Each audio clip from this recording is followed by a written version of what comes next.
She said it loudly in front of everyone. You need to control every move I make. Maybe fix yourself instead of tracking me. Everyone at the table laughed. They thought I would swallow it again. I just looked up and said, "You want freedom? Fine. I'll give you so much of it that you'll beg to get back in." If you like stories like this, hit subscribe, drop a like, and leave a comment. Have you ever given someone space? Now, let's begin. I will never forget that evening. A normal family dinner. Suburban house. Perfect lawn. Wine glasses sparkling on a white tablecloth. We were at my wife's parents' place. My wife, Lauren, sat next to me, sipping white wine. Her brother, Matt, was telling stories about a trip to Colorado. Everyone laughing. I placed my hand on Lauren's. She moved her hand away like my touch burned her. I pretended not to notice. Lately, she had been different, cold, irritated, as if every word I said annoyed her. I tried to rationalize it. Maybe stress, maybe work, but there were no answers. Only distance. Then dessert was served. Lauren picked up her glass and without even looking at me said, loudly, to the whole table, "Edward, can you please stop checking my phone every 5 minutes? I'm not a child." The table went silent for 1 second. Then everyone laughed. Even her mother. "Give her a little air, Ed." Her father joked I wasn't checking anything. I had never checked her phone. But if I tried defending myself, I'd look guilty. So I just smiled and sipped my water. Lauren glanced at me like she'd won some invisible game, the rules of which only she understood. And that moment was only the beginning.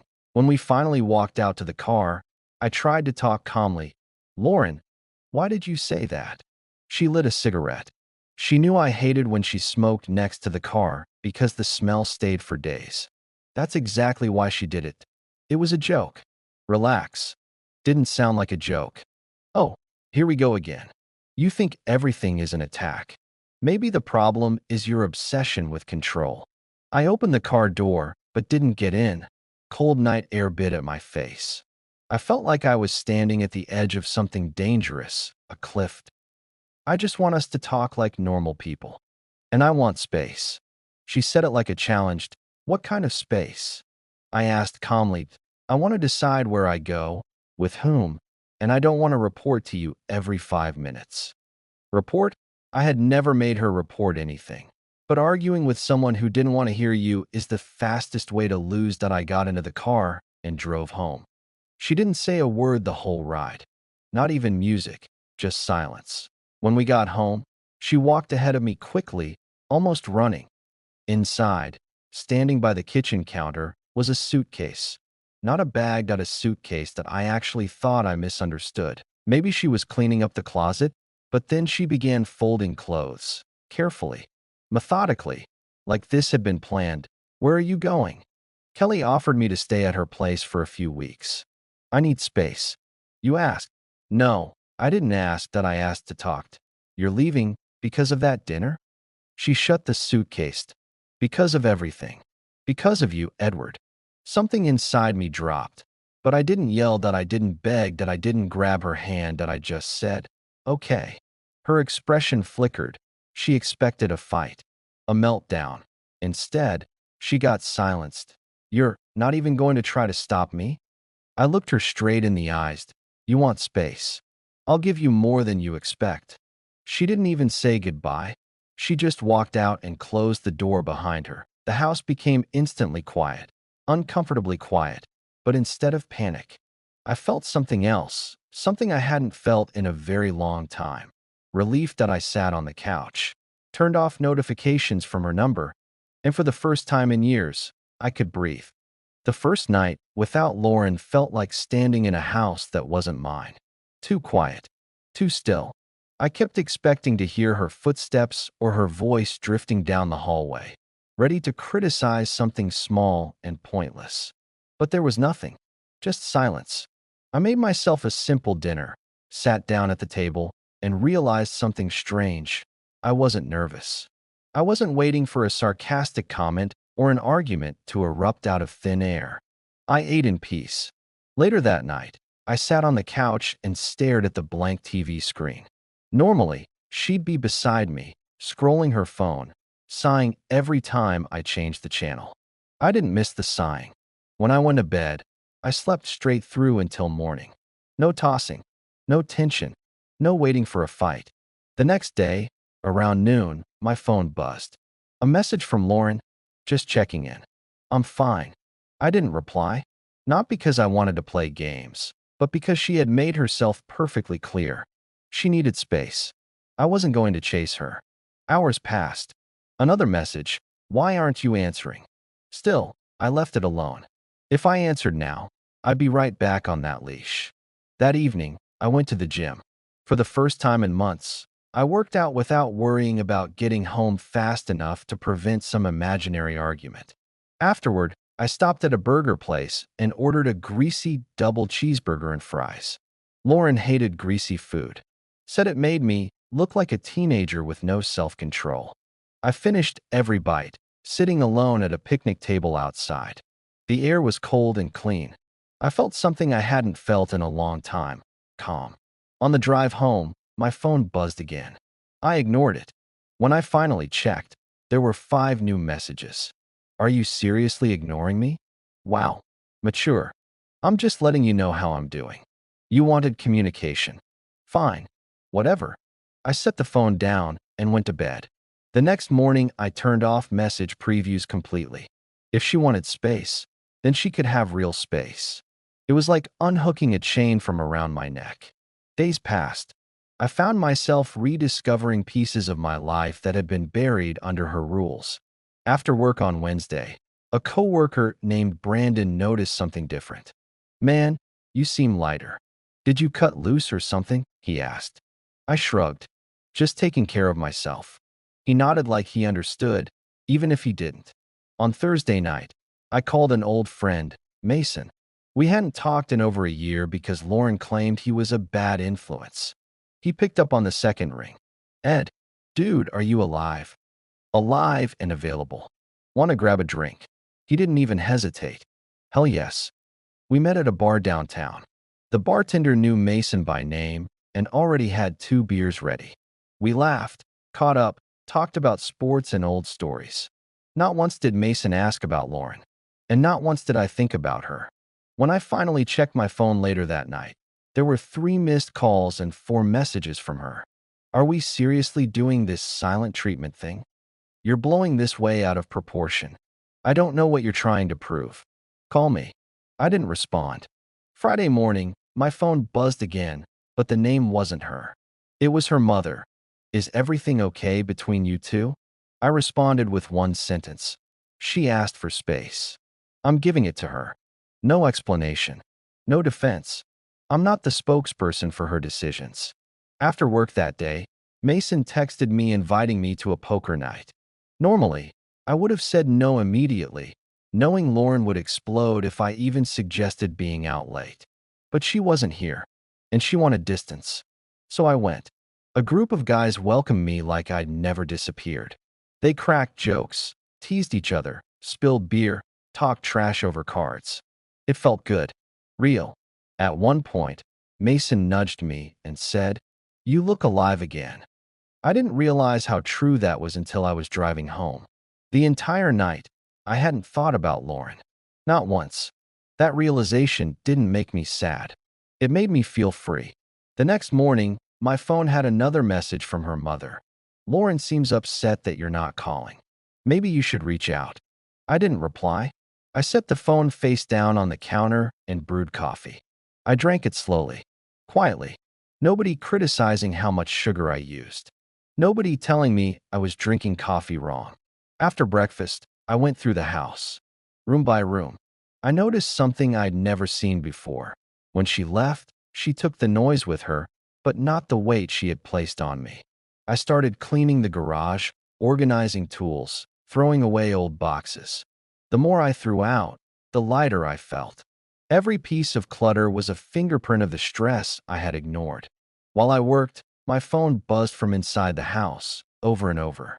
I didn't check it. I didn't need to. I was too busy living my life again. By Sunday, I realized something dangerous. Something powerful. I wasn't scared she had left. I was scared of how peaceful everything felt now that she was gone. No tension, no fights, no accusations, just space. And she was the one who asked for it. If she wanted to know what space looked like, she was about to understand.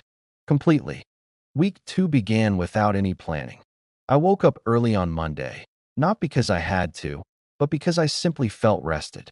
No tension in the morning air. No waiting for an argument over something insignificant. I made breakfast for myself, real breakfast. Eggs, bacon, toast. The kind Lauren used to complain about, saying it made the house smell like a truck stop. I ate every bite slowly, and for the first time in years, I wasn't rushing. I left the dishes in the sink and didn't feel guilty. At work, I finished a project that had been sitting on my desk for months. When I walked to the break room for a refill, a coworker named Jenna stopped me. "You look different. Like you finally slept." I shrugged. "Guess I did." She tilted her head, studying me. "Whatever changed, keep doing it." I didn't tell her that the change was silence. After work, I headed to the gym. Normally, Lauren would text nonstop, demanding to know how long I'd be there, why I wasn't home yet, questioning every minute. But my phone stayed silent. No buzzing, no vibration, nothing. It was surreal. On Tuesday, Mason called me after work. "We're doing trivia night at a bar downtown. You in?" I almost said no out of habit. Lauren used to roll her eyes whenever I mentioned trivia, claiming it was pointless and childish. But she wasn't here anymore. So I said, "Yeah." "What time?" The bar was packed, noisy, full of laughter and conversations. Our group grabbed a table in the back. Mason shouted, "Look who decided to rejoin society." I laughed. The trivia host started asking questions, and we wrote answers, drank beer, argued over silly facts. Somewhere during the second round, I realized I hadn't checked my phone once. When I finally glanced at it around 10 p.m., there were 2 unread messages from Lauren. "Are you ignoring me on purpose?" And then, "Is this what you call giving space?" I locked the screen without answering. I went home, showered, lay down, and slept deeply. The next morning, I got a message from her aunt, Beth. "Your mother-in-law says something is going on. You doing okay?" I stared at the message for a moment, then typed back, "I'm fine." Lauren wanted space. I'm respecting that. Beth replied quickly. Most men wouldn't handle it that calmly. I didn't respond. I didn't want to elaborate. Wednesday evening, after another solid day at work, Mason dragged me to a driving range. We hit golf balls under stadium lights. The air was cool, the sky dark, and the sound of the ball cracking off the club echoed beautifully. No pressure, no tension, no one demanding to know why I wasn't home yet. Afterward, Mason leaned on his club. "Man, you seem like a different person." I looked out over the field. Maybe I am.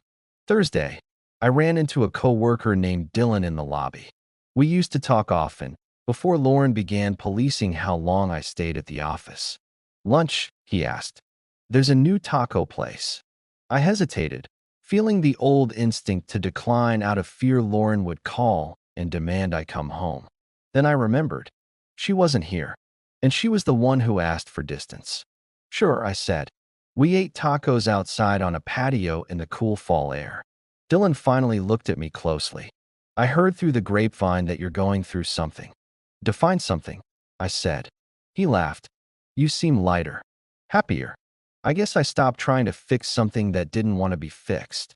He nodded, and we finished lunch without another personal question. That night, when I got home, there were 4 missed calls from Lauren.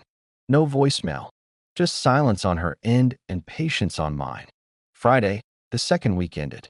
I showered after work, made myself a drink, and sat outside on the patio. The sky was pink and gold, the air crisp. I realized I hadn't argued with anyone in nearly 14 days. 14 days without walking on eggshells. 14 days of breathing. My phone buzzed. A text from Lauren's best friend's husband, Mark. We'd met only twice. "Hey man, just checking in. Heard Lauren is staying with Kelly. You good?" "Interesting." So she was talking about our silence. "I'm good," I typed. She wanted space. I'm giving it to her. He didn't answer. Saturday morning, I woke up without any plan. No errands Lauren assigned. No forced events with her friends. I stood in my own kitchen, sipping coffee, and felt something I hadn't felt in years. Ownership of my life. I cleaned the house. Not because someone demanded it, but because I wanted to. Later, I went for a walk in the park. Dogs playing, kids laughing, people living their lives without needing to win an argument. Later that afternoon, I got a message from an unknown number. We need to talk about what's going on. It was Kelly. I didn't answer. Sunday morning, I joined Mason and a couple of guys for softball practice. I used to play years ago, before Lauren declared it a waste of time. The field was dusty, the grass uneven, but the moment my cleats hit the dirt, something inside me unlocked. The crack of a bat, the sound of the ball popping into the glove, all of it felt like reclaiming lost territory. Mason pointed at me. "Damn, dude. Didn't think you still had it." "Maybe I never lost it," I said. After practice, while walking to my car, I checked my phone. For missed calls. 3 messages. All from Lauren. "Call me." "Why won't you answer?" "We need to talk." I put the phone in my pocket. She wanted space. I was honoring her request. That afternoon, I sat on my couch, light streaming through the windows, and realized something that would have terrified me just 2 weeks earlier. I wasn't worried about her anymore. I wasn't waiting for her approval. I wasn't afraid of her reaction. It was her turn to wonder. It was her turn to feel the silence. And suddenly, I understood something she never expected me to learn. Silence is a language too. Week 3 began with something I never expected: excitement. I woke up Monday already moving, already planning. I made coffee, packed lunch, and headed out 20 minutes early. At work, I focused better than I had in years. No buzzing phone demanding explanations. No shadow of an argument waiting for me at home. Around noon, while I ate alone in the break room, a coworker named Claire stopped by. We'd barely spoken before. She leaned against the counter and stared at me thoughtfully. "I don't know what happened in your life recently, but you look freed." I didn't answer at first. Then I said, "Maybe I stopped trying to fix something that was broken on purpose." She nodded slowly. "Sometimes letting go is the win." That sentence stayed with me. Tuesday morning, my phone buzzed with a message from an unknown number. "Hey, this is Mark, Kelly's husband. Lauren's been crying a lot. Maybe reach out." I stared at the message for a moment, then replied, "She told me not to contact her." "I'm respecting that." He didn't respond. I turned off notifications again. That evening, I went to a woodworking class at the community center. Something I had always wanted to try, but Lauren used to scoff at anything she couldn't control. The instructor, an older man named Lloyd, taught us how to use the planer and sander, guiding my hands the first few minutes. "Steady grip," he said. "You've got precision." By the end of class, I had made a simple cutting board. It was rough, uneven, far from perfect, but it was mine. Lloyd clapped my shoulder. "See you next week." I walked to my car smiling. Not pretending, not performing, actually smiling. Wednesday after work, Mason invited me to the driving range again. We hit balls under the lights until my arms ached. During a pause, he looked at me and asked, "Are you really okay with her being gone?" I took a breath. "I think I'm finally okay with myself." He nodded. "That's big." Thursday morning, while I was in the break room pouring coffee, my phone rang. Lauren's mother. I let it ring. 5 minutes later, a voicemail appeared. I ignored it. At lunch, I checked the transcript. She says she feels abandoned. Call her. Fix this. I deleted it. That evening, I cooked dinner. Not something quick. A full meal: steak, roasted vegetables, mashed potatoes. I sat at the table alone. No arguments. No criticism. No one insisting I was doing it wrong. I took a bite and realized something. I didn't feel lonely. I felt peaceful. Later, as I washed dishes, my phone buzzed again. Another message from Lauren's mother. "You owe her communication." I typed back, "I don't owe her what she demanded I stop giving." No reply. Friday, the third week ended. After work, A coworker named Brandon invited me to a cookout at his place. It's nothing fancy, he said. Just burgers and people not trying to ruin your life. I laughed and said, that sounds incredible. The backyard was filled with string lights and light conversation. Normal couples talking about vacations, grilling mistakes, funny work stories. No drama, no emotional landmines. Brandon's wife, Nicole, eventually pulled me aside. So, I heard your wife left. I nodded once, not offering details. She studied me, curious but kind. You don't look broken. I said. Now I'm just done. She nodded slowly. Good for you. The night stretched with laughter and real conversation. I didn't want it to end. When I got home, my phone had several missed calls from Lauren. I didn't open the messages. Not yet. Saturday morning, I woke up to a text from Lauren herself. We need to talk. Please call me. 1 hour later, another. Can we please reset? I miss you. I didn't reply. I got dressed and headed to the softball field for practice. The moment I stepped onto the dirt, I felt grounded. The guys welcomed me back like family. Look who remembered how to be human. Mason yelled. We ran drills, threw the ball, joked around. For 2 hours, life made sense again. After practice, Mason nudged me. She's still blowing up your phone? Yeah, I said, stretching my arm. She wants me to chase her. Are you going to? No, he grinned. That's the strongest thing I've ever seen you do. That afternoon, I went home, showered, sat on the couch, and finally opened my texts. 6 unread messages. Are you punishing me? I don't deserve this silent treatment. You could at least talk to me. I don't understand why you're acting like this. Why are you ignoring me? I stared at the screen, then typed one sentence. You asked for space. She answered within seconds. Not like this. The irony was painful. I put the phone down and went outside, sitting on the porch in the cool evening air. I watched the streetlights flicker on one by one. For years, I felt trapped in a relationship where every word was twisted, every action questioned. Now, silence was my rebellion, and something inside me had shifted. I wasn't scared of losing Lauren anymore. I was scared of losing myself again, and I wasn't going back. The fourth week began without warning. Monday morning, I woke up early, brewed coffee, and headed to work with a sense of calm I hadn't felt in years. I was presenting a project to the executive team, something important, something I'd worked on quietly while my personal life unraveled. During the presentation, I didn't think about my phone once. I didn't think about what Lauren was doing. I didn't think about what I should say to avoid an argument later.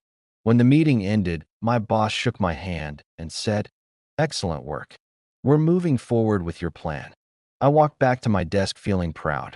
When I finally checked my phone, I froze. 87 unread messages. All from Lauren. The first ones were calm. Hey, are you free? Then they shifted. Why aren't you answering? Are you ignoring me? This isn't funny. Then the panic surfaced. Answer your phone. Are you with someone? I'm coming to your office. Missed calls. Voicemails. Desperation pouring through the screen. I sat down, took a long breath, and typed one sentence. You asked me not to contact you. I respected that. The response came in seconds. Call me now? This is important. I replied, I'm working. I'll call later. Then I set my phone face down and returned to my desk. For the first time in years, my work mattered more than a fight. Around noon, Brandon spotted me in the cafeteria. You look like someone just dropped a bomb on your desk. I laughed once. My wife broke 4 weeks of silence with 87 texts this morning. He nearly spit out his drink. 87. I nodded. And you're not calling her back? Not until after work. He shook his head in disbelief. Man, that's strength. I wasn't sure if it was strength or exhaustion. Either way, I wasn't bending. At 3, the messages started again. Why are you doing this to me? You're being cruel. Talk to me. I typed back. You told me to stop contacting you. She replied, You know I didn't mean it like that. I answered, How would I know? Those were your exact words. After work, I went to the store, bought groceries, took my time. I cleaned the kitchen. I made dinner. Only then, at 6 o'clock, did I call her. The moment she answered, she burst out. Where have you been? I've been trying to reach you all day. Calmly, I said, working. Then grocery shopping. She sounded offended by my calm tone. I needed you. You told me you needed space. I gave it to you. Silence. Long, uncomfortable. Then she said, You're being cold. No, I said. I'm being clear. She exhaled sharply. We need to talk. In person. Fine. Tomorrow. Coffee shop. 6 p.m. Not here. She didn't like that. Why not at home? Because home isn't neutral anymore. A long pause. Then fine.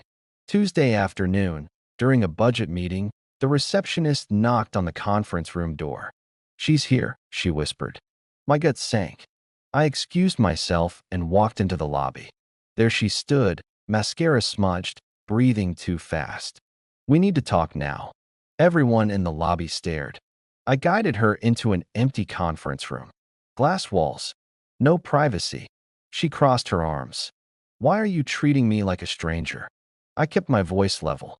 You told me not to contact you. I respected that.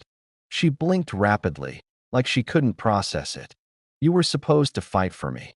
I stared at her, feeling a wave of clarity wash over me. Why would I chase someone who told me to leave them alone? She didn't have an answer. I walked to the door. I'll see you at the coffee shop at 6.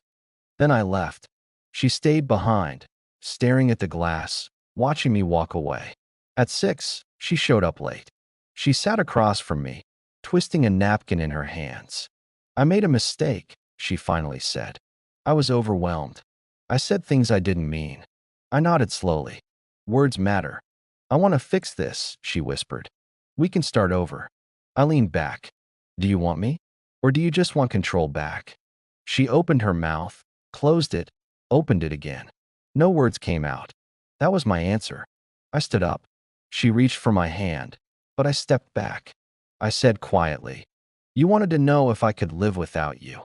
Turns out I can. I walked out of the coffee shop and into the cool evening air. My phone buzzed all night. 17 calls. Messages. Apologies. Promises. I didn't answer any of them. Wednesday morning, she was waiting outside my office building. Security approached her. I walked past without stopping. Thursday evening, she showed up at the softball field. Mason stepped in front of her and said, He doesn't want to talk to you. She left crying. Friday night, her mother called me. You can't just throw away a marriage like this, she scolded. I didn't throw it away, I said. I just stopped chasing someone who didn't want to be caught. Saturday morning, Lauren sent her final message. Can we please try again? I'll do anything. I wrote one final reply. You wanted space. I gave you all of it. I wish you the best, but we're done. Then I blocked her number. Months passed. I healed. I lived. I breathed. One day, a friend asked if I regretted not fighting harder. I answered honestly, no. The right person doesn't test you to see if you care. A year later, I saw her at a grocery store. She looked exhausted. She opened her mouth to speak, but I simply nodded politely and walked past. I didn't know her anything more. I didn't know anyone the version of me that lived small just to keep the peace. Sometimes silence is the loudest answer. Sometimes respect means walking away. And sometimes the best revenge is peace. If you enjoyed this story, hit subscribe, like the video, and leave a comment. I read every single one.